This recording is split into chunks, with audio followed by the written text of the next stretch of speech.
यश मिळालेलं आहे.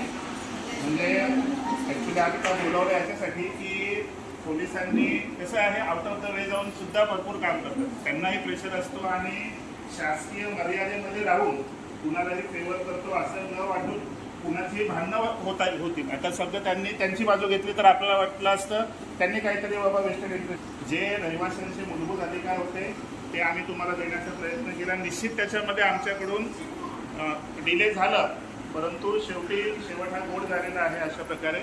आणि एवढ्या महिला वगैरे तुम्ही लक्षात घ्या, आपण हे करण्यामध्ये यशस्वी झालो कारण आपण सर्वजण एकत्र आहोत आणि एकीमुळे हे सगळं झालं. समोरच्या माणसाला बॅकफुटवर राहायला लागलं.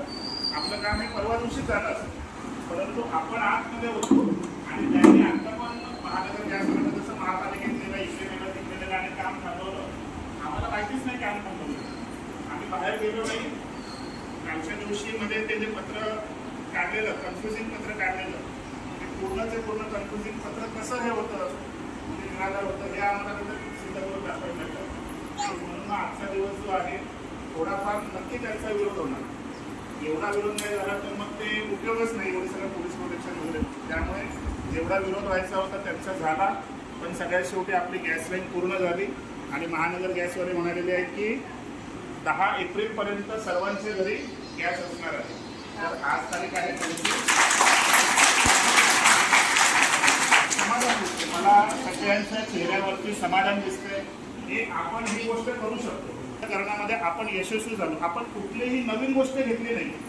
हे सगळ्या गोष्टी पण आपल्याला पैसे देऊन घ्यायचे, मात्र जे आपले अधिकार आहेत, जे आपले मूलभूत अधिकार आहेत आणि त्याची कोणी गळचेपी करतंय, त्याला कोणीतरी आपल्याला वेठीस धरून हे करतंय, तर ह्या गोष्टी कुठेतरी आपल्याला मोडायचे. आपण सहजीवनवाल्यांनी हा धडा लोकांना दिलेला आहे. आपण एक आदर्श ठेवतोय की एकत्र राहिल्यामुळे आपल्याला माहिती नाही आपली जात काय आहे, धर्म काय आहे, पंथ काय आहे, कोण कुठल्या गावचा, कोण कुठल्या गावचा, परंतु सहजीवन ह्या एका नावामध्ये आपण सगळे एकत्र आहोत आणि खरोखर सहजीवन ह्या नावाला आपण एक प्रकारचा न्याय देतो.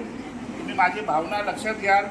आज सकाळी वाघ काका होते, त्यांनी 151 प्रदक्षिणा तिसाई देवीला मारले. आज ह्या वयामध्ये आज कुठून ना कुठून तुम्ही म्हणाल की कुणीतरी बाबा पुढाकार घेत आहे, म्हणजे क्षीरसागरांनी पुढाकार घेतला तर काम झालं का? नाही. कुणी म्हणाल पेपर नाचवले तर काम झालं का? नाही. कुणी म्हणाल तिथे की बाबा आपण सगळेजण एकत्र आहोत का? कुठे ना, आपण एकत्र ह्याच्या पूर्वी पण होतो, परंतु कुठली ना कुठली ऊर्जा जी कमी पडत होती ती माधुरी काळेंच्या रूपाने आपल्याला देवीने पाठवलेली असेल. आज वाघ काकाने जे 151 प्रदक्षिणा म्हणजे खायचं काम नाही आहे. तर या वयामध्ये त्यांचा जो जोश आहे, तर आम्ही आदर्श मानतो की लढण्याची वृत्ती आहे आणि प्रत्येकजण आपल्यामधला ही लढण्याची वृत्ती ठेवतो. म्हणूनच आपण सहजीवनामध्ये एकत्र आहोत. तर मी तुम्हा सगळ्यांचे आभार मानतो की मलाही खूप खराब वाटत होतं. की तुम्हा सगळ्यांना प्रत्येक वेळेस या मीटिंग करा, इकडे जा तिकडे जा, परंतु जोपर्यंत मॉब आहे ना तोपर्यंत हे प्रशासन घाबरत नाही. NGO वाले काल काय घाबरले जेव्हा आपल्या सगळ्या महिला तिथे घुसल्या, त्यांनी जाब विचारला.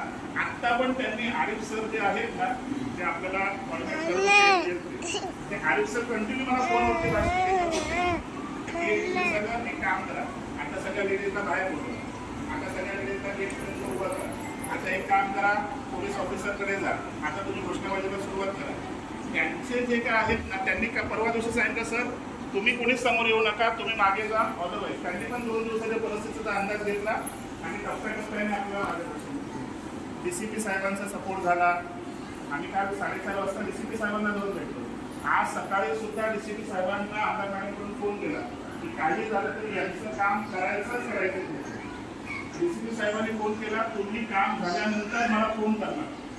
आणि एवढ्या मोठ्या व्यक्तीचा फोन केल्यानंतर काम होणार नाही असं होत नाही. तर सर्व कुठून अदृश्य शक्ती ज्या आहेत त्या सर्व काम बघायला गेलं तर एवढं मोठं नाही नव्हतं, परंतु त्याला एवढं मोठं केलं गेलं कारण आम्ही इथे राहिले आणि तो अहम आपल्याला मोडायचा होता आणि आपल्याला आपला स्वाभिमान हा पुढे न्यायचा होता.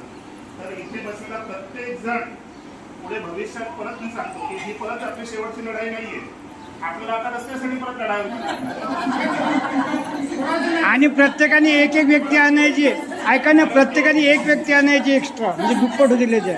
परंतु आता रस्त्यासाठी लढाई करायची आहे, त्याच्यानंतर कोणी नाराज नाहीये, सगळे हसताय का, कारण आपण हे करू शकतो ही चिंता आपल्याला तयार आहे. त्यामुळे आपण हे निश्चित करू शकतो. असू दे नाही, महत्वाची बात पायपीट करावी लागते, ती आम्ही कार्यकर्ते म्हणून सगळे करतो. आमचे नथिंग इम्पॉसिबलचे कार्यकर्ते, मी त्यांच्यावरती चिडतो, रागावतो, मेसेज टाकतो की मी ग्रुपमध्ये राहणार नाही, हे नाही ते नाही, फक्त हा माझा प्रेशर क्रिएट करायचा असतो. परंतु ह्याला तुम्ही राईटली पण घेऊ नका. तर सांगायचा मुद्दा काय आहे की कुठे ना कुठेतरी आपण एक नेतृत्व म्हणून सगळ्यात ड्राईव्ह करता आणि तुम्ही एक सगळेजण त्याच्यामध्ये समाविष्ट होता, ही खरोखर खूप मोठी गोष्ट आहे. अदरवाईज आज आपल्या घरातला म्हणून दुसऱ्याचं ऐकायला तयार नाही, तर मी कोण कुठला. त्यामुळे आमचे जे कार्यकर्ते आहेत हा त्यांचा विजय आहे, तुम्हा रहिवाशांचा जो आहे तो त्यांचा विजय आहे. यंत्रणा सगळ्यात शेवटी कायद्याच्या बाजूने उभी राहते, तर हा कायद्याचा विजय आहे. आणि कुठून तरी ती जी एक शक्ती असते जी आपल्याला दिसत नाही, हा या शक्तीचा सुद्धा विजय आहे. तर मी तुम्हा सगळ्यांचे आभार मानतो.